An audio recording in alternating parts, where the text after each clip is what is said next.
નમસ્કાર વિદ્યાર્થી મિત્રો, મારું નામ મિહિર સર છે। આજે આપણે ધોરણ 11 નું ચેપ્ટર 2 જૈવિક વર્ગીકરણ બાયોલોજીકલ ક્લાસિફિકેશનમાં આજે આપણે થોડુંક વધારે આગળ જઈએ તો પાછળ લેક્ચરમાં આપણે જે ફૂગની વાત કરી હતી કે ફૂગનો છેલ્લો પ્રકાર ડ્યુટેરોમાઇસેટિસ વિશે આપણે ટેક્સ્ટબુક પ્રમાણે મસ્ત માહિતી મેળવી લીધેલી હતી। હવે આપણે એમાં ડીપમાં પડવાની કોઈ પ્રકારની જરૂર નથી। એ ટોપિકમાં ફૂગ જે ટોપિક તમને ભણાવેલો છે એ ડીપમાં પડવાની વધારે જરૂર નથી।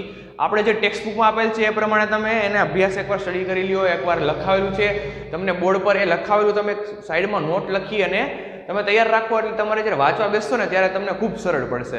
હવે આજે આપણે શું જોવાનું છે, તો આજે આપણે એક નવી સૃષ્ટિની આપણે અત્યારે વાત કરવાની છે। તો કે આપણે સૃષ્ટિ મોનેરા જોઈ ગયા, પ્રોટિસ્ટા જોઈ ગયા અને હવે આજે આપણે સૃષ્ટિ ફૂગ પણ હવે પૂરી કરી નાખેલી હતી। તો હવે આપણે વાત કરશું ચોથી સૃષ્ટિ, જેનું નામ છે વનસ્પતિ સૃષ્ટિ। તો વનસ્પતિ સૃષ્ટિ વિશે આપણે બધાને થોડો ખ્યાલ છે જ, બધાને ખબર જ છે વનસ્પતિ સૃષ્ટિ વિશે।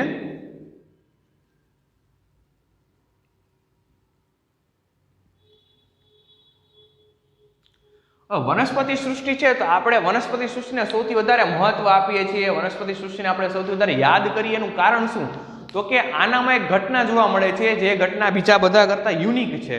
આ ઘટના આપણા વિષમપોષી પ્રાણીઓમાં નથી જોવા મળતી કે નથી બીજી એક કિંગડમ કે સૃષ્ટિમાં એ ઘટના બહુ સામાન્ય જોવા મળતી નથી, પરંતુ આમાં એ ઘટના ખૂબ સામાન્ય રીતે જોવા મળે છે, જેના કારણે આખો પૃથ્વીનો કારભાર મસ્ત ચાલી રહ્યો છે। તો કઈ ઘટના, તો કે પ્રકાશ સંશ્લેષણની ઘટના કરવા માટે જે મોટું જવાબદાર હોય, જે આપણે ઓક્સિજન પૂરો પાડી શકે, આપણે ખોરાક પૂરો પાડી શકે, તો કે વનસ્પતિ સૃષ્ટિ છે એની ઘટના કઈ હતી, તો તમને યાર કીધું પ્રકાશ સંશ્લેષણ।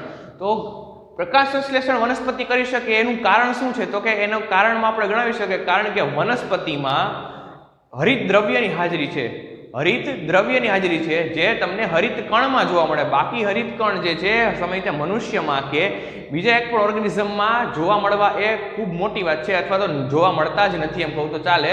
પરંતુ વનસ્પતિમાં હરિત કણની હાજરીના કારણે અને હરિત કણમાં આવે હરિત દ્રવ્યની હાજરીના કારણે આપણે સૌથી વધારે મહત્વ આપણે અને માન વનસ્પતિ સૃષ્ટિને આપીએ છીએ। તો આપણે સૌપ્રથમ લખી શકાય કે એની કોષ રચનામાં શું આવે વનસ્પતિ સૃષ્ટિમાં, તો કે એ સુકોષ કેન્દ્રી કોષ રચના ધરાવે। સુકોષ કેન્દ્રી કોષ રચના એટલે કે તેમાં સ્પષ્ટ કોષ કેન્દ્ર જોવા મળશે, ચોખ્ખી જ વાત છે। અને તેમાં હરિત કણની હાજરી જોવા મળશે અને હરિત કણમાં હરિત દ્રવ્ય આવેલું હશે જે પ્રકાશ સંશ્લેષણ માટે જવાબદાર છે, જે ફોટોસિન્થેસિસ માટે જવાબદાર છે।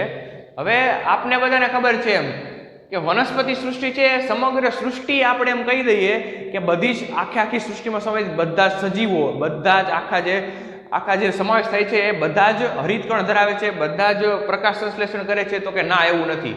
જો 99% ઉપરની છે વનસ્પતિ સૃષ્ટિ, 100% આપણે વાત કરીએ તો 100% વનસ્પતિ સૃષ્ટિમાંથી 0.01% જે વનસ્પતિઓ છે એ વનસ્પતિઓ આંશિક વિષમપોષી છે, એટલે કે એ વનસ્પતિઓ જે છે એ પોતાનો ખોરાક માટે બીજા પર આધાર રાખી શકે છે। એવું નથી કે સમગ્ર સૃષ્ટિ વનસ્પતિ સૃષ્ટિ એ પોતાનો ખોરાક જાતે બનાવી શકે।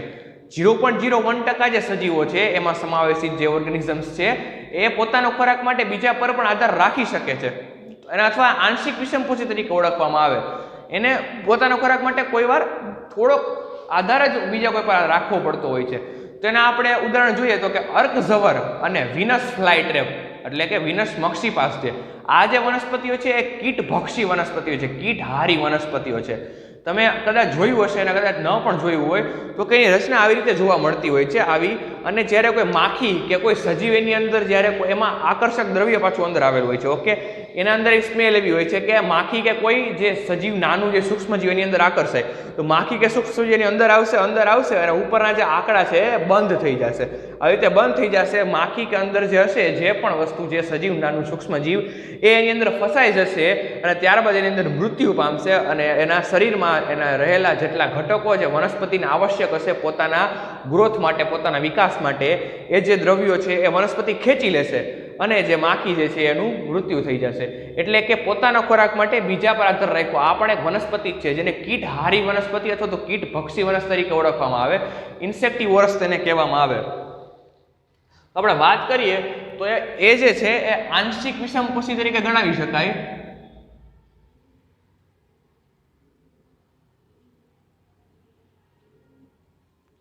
કે જેમાં આંશિક વિષમપોષી એનામાં આપણે કઈ વનસ્પતિઓ? કીટહારી અથવા કીટભક્ષી વનસ્પતિઓ. તેમાં કોનો સમાવેશ થાય? તો કે અર્કઝવર, આ એક વનસ્પતિનું નામ છે, અને બીજું છે વિનસ મક્ષીપાસ અથવા તેને વિનસ ફ્લાયટ્રેપ કેવું વધારે સરળ પડશે. વિનસ ફ્લાયટ્રેપ અને અર્કઝવર આ જે છે એ કીટભક્ષીના ઉદાહરણ છે. તથા હવે જે અમુક વનસ્પતિ હું તમને નામ દઉં તો અમરવેલ નામની જે વનસ્પતિ છે એ પરોપજીવી વનસ્પતિ છે, એટલે કે એ જીવંત સજીવ પર આધાર રાખશે. કોઈ ઝાડુ હશે તેની આજુબાજુ અમરવેલ ઉગશે, એના પર ચડશે અને એ જીવંત સજીવમાંથી પોતાનો ખોરાક મેળવશે ડાયરેક્ટ જ. એમાંથી પોતાનો ખોરાક મેળવવા માટે ડાયરેક્ટ એ શોષી લેશે. તો પરોપજીવી તરીકે કઈ વનસ્પતિ આવશે? તો કે અમરવેલ. ઓકે, આ તમારું ઉદાહરણ યાદ રાખવાનું રહેશે. પરોપજીવી તરીકે અમરવેલ તથા આંશિક વિષમપોષી એમાં કીટભક્ષી વનસ્પતિઓ, એના ઉદાહરણ અર્કઝવર અને વિનસ ફ્લાયટ્રેપ. વિનસ ફ્લાયટ્રેપની તમને સિસ્ટમ સમજાવી. ઓકે, એના જેવું અર્કઝવર એક એ જ રીતે વનસ્પતિનું એક ઉદાહરણ છે. આ તો આપણે વાત થઈ ગઈ વનસ્પતિ સૃષ્ટિની સામાન્ય વાત થઈ ગઈ. એના આપણે આગળ કીધું એમ કે હરિતકણ ધરાવે, હરિતદ્રવ્ય ધરાવે, જેના કારણે ફોટોસિન્થેસિસ કરી શકે, જેના કારણે બધા જ કરતા અલગ જોવા મળે છે. હવે આમાં કોનો સમાવેશ થાય? તો વનસ્પતિમાં સામાન્ય રીતે આપણે અત્યારે કોનો સમાવેશ કરીએ છીએ? તો કે દ્વિઅંગીઓ, કે જેમાં 2 અંગ જોવા મળશે, ત્રિઅંગીઓ,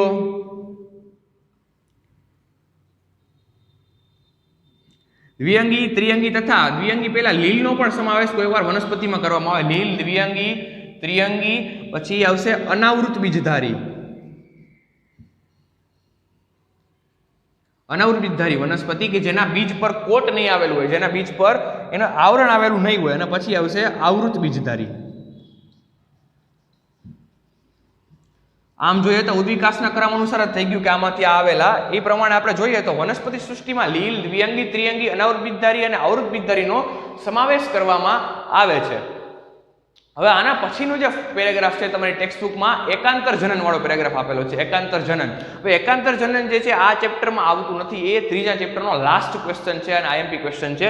તો આપણે અત્યારે યાદ રાખવા પૂરતું આપણે એકાંતર જનન વિશે માહિતી આપણે બહુ ડીપમાં નથી પડવાનું, પરંતુ આપણે આના તબક્કાની વાત કરીએ. હું તમને સમજાવું એમ રાખજો. આના તબક્કા જોઈએ તો આમાં એકકીય જન્યુજનક તબક્કો અને દ્વિકીય બીજાણુજનક તબક્કો જોવા મળશે. શેમાં? વનસ્પતિમાં. હું જે શબ્દ બોલું વાક્યના પર ભારથી ધ્યાન રાખજો કે એમાં એકકીય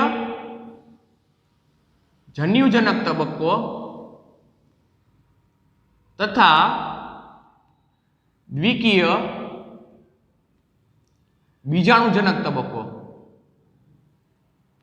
હવે આ જે 2 તબક્કા છે, એકકીય જન્યુજનક તબક્કો અને દ્વિકીય બીજાણુજનક તબક્કો, એ એકબીજા પર આધાર રાખશે, જેથી તેને એકાંતર જનન તરીકે ઓળખવામાં આવશે કે અને અથવા તો એ સાથે પણ થતા હોય, એકાંતરે ચાલતા હોય. ઓકે,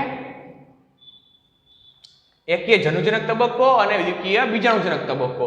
હવે આ જે ઘટના વનસ્પતિમાં થતી હોય, એકકીય જન્યુજનક તબક્કો અને બીજાણુજનક તબક્કો, અને એકબીજા પર આધાર રાખતા હોય તથા આ 2 તબક્કા મુક્તજીવી પણ છે કહી શકાય. આ તબક્કાઓ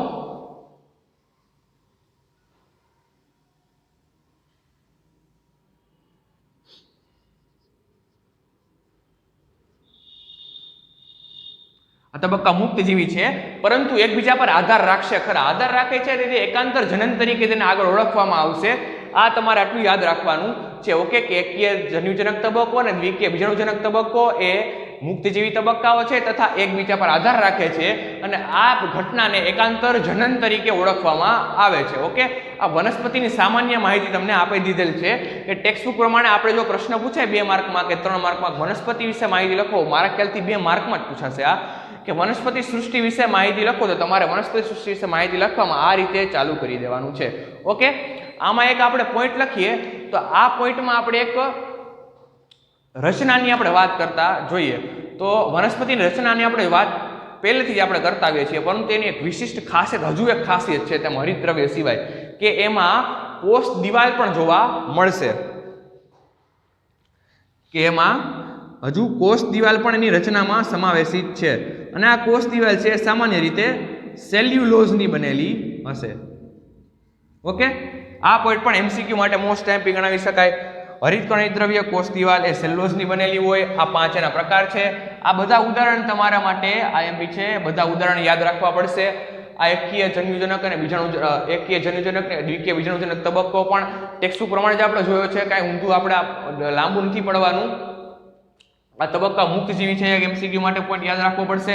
ઓકે, આ આપણે વાત કરી વનસ્પતિ સૃષ્ટિની. આપણે વાત અહીંયા પૂરી થઈ. હવે આપણે જોઈએ પ્રાણી સૃષ્ટિની. આપણે આગળ વાત કરીએ. હવે આપણે વાત કરવાની છે નવી સૃષ્ટિની. આપણે ફરીથી નવી સૃષ્ટિની શરૂઆત કરવા જઈ રહ્યા છીએ. હવે આપણે વાત કરશું પ્રાણી સૃષ્ટિની. પ્રાણી સૃષ્ટિ એટલે આપણે મનુષ્યનો સમાવેશ કરી શકાય પ્રાણી સૃષ્ટિમાં. તો આપણે પ્રાણી સૃષ્ટિની વાત કરીએ.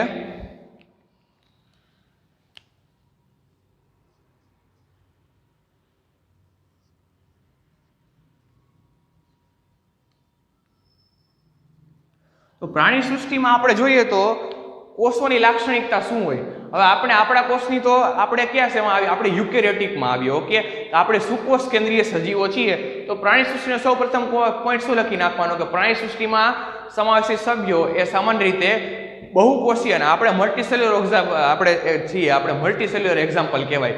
મનુષ્યો એ પ્રાણી સૃષ્ટિમાં સમાવેશ મલ્ટીસેલ્યુલર એટલે બહુકોષીય સજીવના ઉદાહરણમાં ગણી શકાય. કારણ કે આપણામાં ટ્રિલિયન કોષો આવેલા છે, ઘણા બધા કોષો આવેલા છે. તો આનું શું લખી શકાય? પહેલો પોઈન્ટ કે પ્રાણી સૃષ્ટિમાં સમાવેશિત સભ્યો એ સામાન્ય રીતે બહુકોષીય તથા સુકોષ કેન્દ્રીય રચના ધરાવતા હોય છે. તો સરસ, આપણો પહેલો પોઈન્ટ શું થઈ ગયો કે બહુકોષીય તથા સુકોષ કેન્દ્રીય રચના ધરાવતા હોય કે આપણામાં કોષ કેન્દ્ર સ્પષ્ટ જોવા મળે છે. ઓકે, આપણે મનુષ્ય છીએ. મનુષ્ય એ ખોરાકમાં આપણે મનુષ્ય જે ખોરાક લઈએ તો આપણે ખોરાક માટે હંમેશા વિષમકોષીય જ છીએ. ઓકે, જે આપણે ફૂગમાં વાત કરેલી હતી, ફૂગમાં વાત કરેલી એ જ મુજબ કે આપણે પણ પોતાના આપણો ખોરાક મેળવવા માટે બીજા સજીવો પર આધાર રાખવો પડે છે. આપણે આપણો ખોરાક જાતે બનાવી શકતા નથી, કારણ કે આપણા શરીરમાં, આપણા કોષોમાં હરિતદ્રવ્ય કોઈ પ્રકારનું હાજર આવેલું છે અને હરિતકણ આપણામાં છે નહીં, જેના કારણે આપણે પ્રકાશ સંશ્લેષણની મદદથી આપણો ખોરાક આપણે જાતે બનાવી શકીએ. તો આપણા સેલમાં એવું સ્ટ્રક્ચર હાજર જ નથી, જેના કારણે આપણે એક પ્રક્રિયા કરવા સક્ષમ નથી. તો આપણે પોતાનો ખોરાક મેળવવા માટે આપણે બીજા કોઈ સજીવ પર આધાર રાખીએ છીએ. તો બીજો પણ શું લખ્યું કે પ્રાણી સૃષ્ટિમાં સમાવેશિત સભ્યો એ સામાન્ય રીતે વિષમકોષી રચના ધરાવે છે. એટલે કે એ પોતાનો ખોરાક માટે બીજા પર આધાર રાખશે, એટલે કે વિષમકોષી હોય છે. ઓકે, વિષમકોષી રચના ધરાવતા જોવા મળે છે પ્રાણીઓ. આપણે એટલું લખી નાખવાનું છે. તો હવે પ્રાણીઓ જે છે, ઓકે, એ આપણે ખોરાક મેળવીએ એ પાચન થાય છે. આપણામાં અન્ન માર્ગની હાજરી છે. તો આપણે શું લખી શકીએ કે પ્રાણીઓમાં ખોરાકનું પાચન કરવા માટે અન્ન ગુહા અથવા તો અન્ન માર્ગની હાજરી આવેલી છે, જે સુવિકસિત છે. આપણામાં મનુષ્યમાં સુવિકસિત અન્ન માર્ગ આવેલો છે પાચન માટે. સુવિકસિત એટલે કે સારી રીતે વિકાસ થયેલા અન્ન માર્ગની અથવા તો અન્ન ગુહાની હાજરી જોવા મળે છે.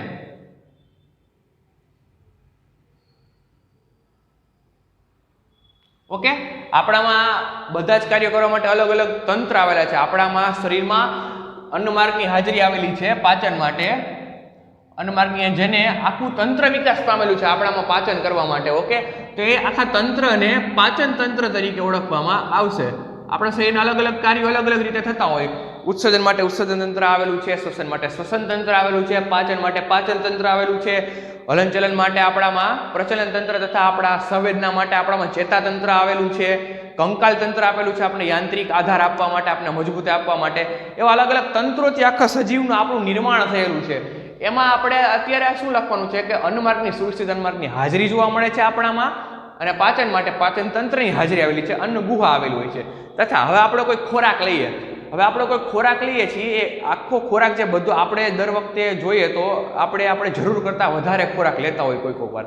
તો જરૂર પડતા વધારે ખોરાક લઈએ તો એમાંથી જે અમુક દ્રવ્યો છે, અમુક દ્રવ્યનું શોષણ થઈ જતું હોય. ઓકે, અને બાકી જે વધેલા દ્રવ્યો છે, વધેલું જે છે બધું શોષણ બધું જ કરી લીધું છે. પ્રોટીન, જેમ કે મેં 5 કિલો પ્રોટીન જે છે મારા શરીરમાં, ગ્રામની વાત કરીએ આપણે તો 10 ગ્રામ પ્રોટીન મારા શરીરમાં છે અત્યારે. ઓકે, એ 10 ગ્રામ પ્રોટીનમાંથી 7 ગ્રામ પ્રોટીનની મારે જરૂર પડે છે, તો 3 ગ્રામ પ્રોટીનનું શું થશે શું અત્યારે? તો કે સંગ્રહ પામશે મારા શરીરમાં. કઈ રીતે? તો કે આપણા શરીરમાં એવી ફિનામિના આવેલી છે, એવું સ્ટ્રક્ચર આવેલું છે મનુષ્યના શરીરમાં કે જેના કારણે આપણે જે વધારાનો ખોરાક છે, વધારાને જે આપણી શક્તિ કે ઉર્જા જે ગણી શકાય એ આપણા શરીરમાં ગ્લાયકોજન અથવા તો ચરબી રૂપે સંગ્રહ કરી શકાય અને જ્યારે જરૂર પડે ત્યારે એ વાપરી શકાય. તો કે શરીરમાં ખોરાક સંગ્રહણ માટે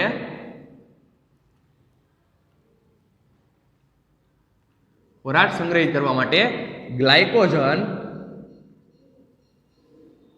તથા ચરબી સ્વરૂપે સંગ્રહ કરી શકાય અને જરૂર પડે તેનો ઉપયોગ કરી શકાય. પરંતુ આપણામાં એક સંગ્રહિત સ્ટ્રક્ચર આવેલું છે, સંગ્રહિત આપણે કરી શકીએ છીએ એના જેવું. ઓકે, હવે જે આપણે આગળ કોષોની વાત કરીએ તો કોષોમાં આપણામાં જે બધી રીતના જોવા મળતી હોય વનસ્પતિમાં જોવા ન મળતી હોય અને વનસ્પતિમાં જોવા મળશે, આપણામાં જોવા નહીં મળે. એટલે હરિતકણની ગેરહાજરી છે. એટલા માટે આપણે પોઈન્ટ લખી શકીએ કે પ્રાણીઓ જે છે એ પોતાના ખોરાક માટે પ્રત્યક્ષ રીતે અથવા તો પરોક્ષ રીતે, ડાયરેક્ટ અથવા તો ઇનડાયરેક્ટ, શબ્દ પર્પઝ પર ધ્યાન રાખો કે ડાયરેક્ટ અથવા તો ઇનડાયરેક્ટ, પ્રત્યક્ષ અથવા તો પરોક્ષ રીતે પોતાના ખોરાક માટે મનુષ્યો એ અથવા તો પ્રાણીઓ એ વનસ્પતિ પર જ આધાર રાખે છે. ઓકે, તો લખી શકાય કે પ્રાણીઓ પોતાના ખોરાક માટે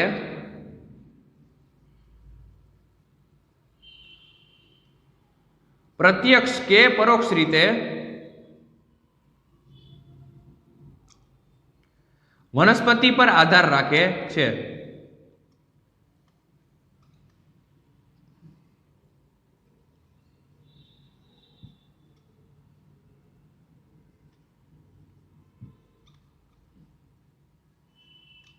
કઈ રીતે?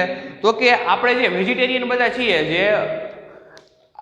જે શાકાહારી આપણે ગણી શકાય મનુષ્યો, એ ડાયરેક્ટ વનસ્પતિનો આપણે સેવન કરતા, ડાયરેક્ટ વનસ્પતિ આપણે વઘારીને ખાઈ લેતા હોય. પરંતુ જે આપણે ઇનડાયરેક્ટ વાત કરીએ, પ્રત્યક્ષ કે પરોક્ષ રીતે, તો આપણે કોઈ માંસ મટન ખાતા હોય, ઓકે, એ પ્રાણી હોય, એ પ્રાણીઓ હોય એ પાછું ઘાસ જ ખાતા હોય, તો એ પણ વનસ્પતિ પર આધાર રાખતા હોય. એટલે આપણે ડાયરેક્ટ ઇનડાયરેક્ટ, પ્રત્યક્ષ કે પરોક્ષ રીતે આધાર તો વનસ્પતિ ઉપર જ રાખવાનો છે. વનસ્પતિને ભગવાન માનીને, કરતા હરતા માનીને આપણે આગળ વધવાનું હોય છે કે વનસ્પતિ જ બધું કાર્ય કરશે. હવે મેં તમને આગળ કીધું એમ કે આપણામાં અલગ અલગ વસ્તુ માટે અલગ અલગ તંત્રનું નિર્માણ થયેલું છે. એ પોઈન્ટ પણ આપણે લખી શકીએ. તો કે મનુષ્યમાં હલનચલન માટે, પ્રચલન માટે સુવિકસિત તંત્ર પણ આવેલું હોય છે. એટલે કે પ્રચલન માટે આપણામાં તંત્ર આવેલું હોય છે. તથા આપણે હજી એક વાત કરીએ તો આપણામાં સંવેદના, આપણે કોઈ ટાંચણી લાગે, ઓકે, કોઈ આજુબાજુ અવાજ થાય તો આપણે સંવેદના અનુભવીએ, તો સંવેદના તંત્ર પણ આપણામાં ચોક્કસ રીતે વિકસિત થયેલું છે. આપણે સંવેદના પણ સરખી રીતે ઓળખી શકીએ છીએ. આપણે સુવિકસિત છીએ સંવેદના ઓળખવામાં.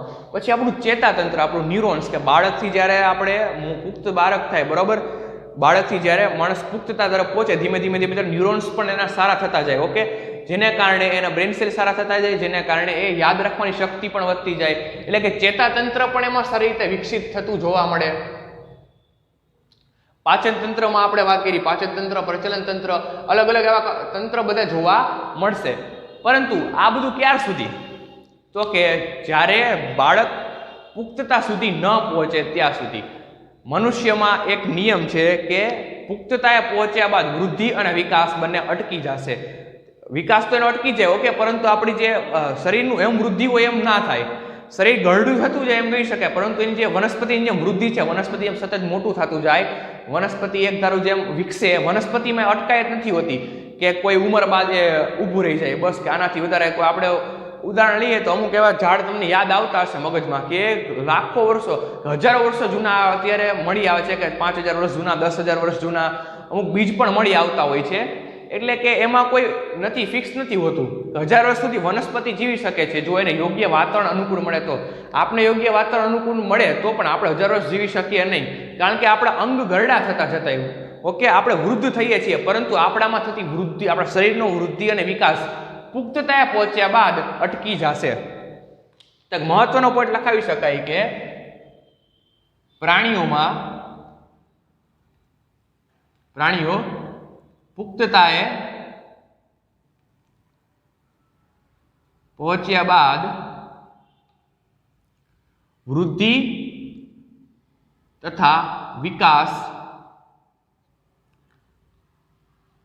અટકી જાય છે.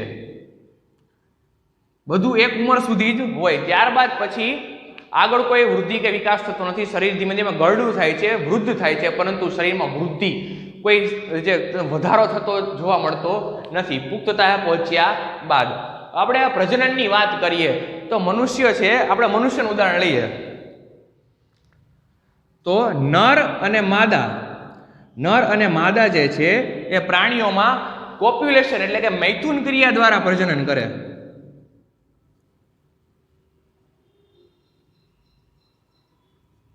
મૈથુન ક્રિયા દ્વારા એ પ્રજનન કરશે. ઓકે, કોપ્યુલેશન દ્વારા મૈથુન ક્રિયા દ્વારા પ્રજનન કરી અને સંતતિ આગળ વધારશે. આના વિશે આપણે ડીપમાં ભણવાનું છે 12મા ધોરણના 3જા ચેપ્ટરમાં, કે ચોખ્ખું તમને બધું ભણાવવામાં આવશે.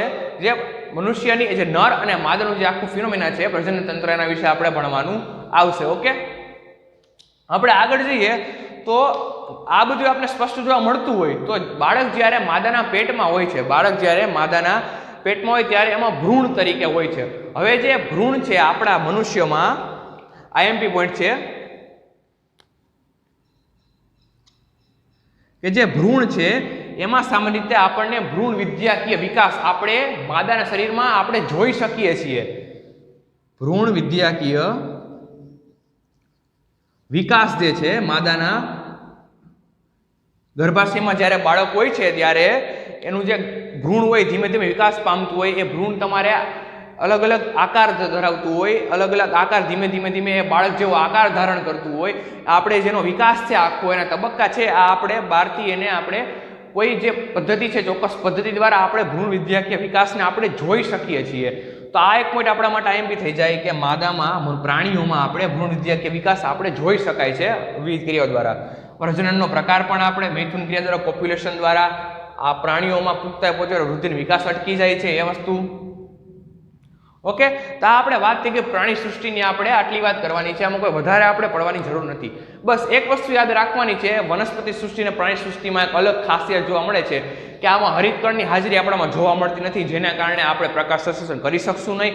તથા આપણામાં હજી એક વસ્તુ ગેરહાજર છે જેના કારણે આ પ્રક્રિયા આપણે કરી શકીએ છીએ, પ્રચલનની પ્રક્રિયા. તો કે કઈ વસ્તુ આપણામાં ગેરહાજર છે? આપણામાં ગેરહાજર છે કોષ દિવાલ.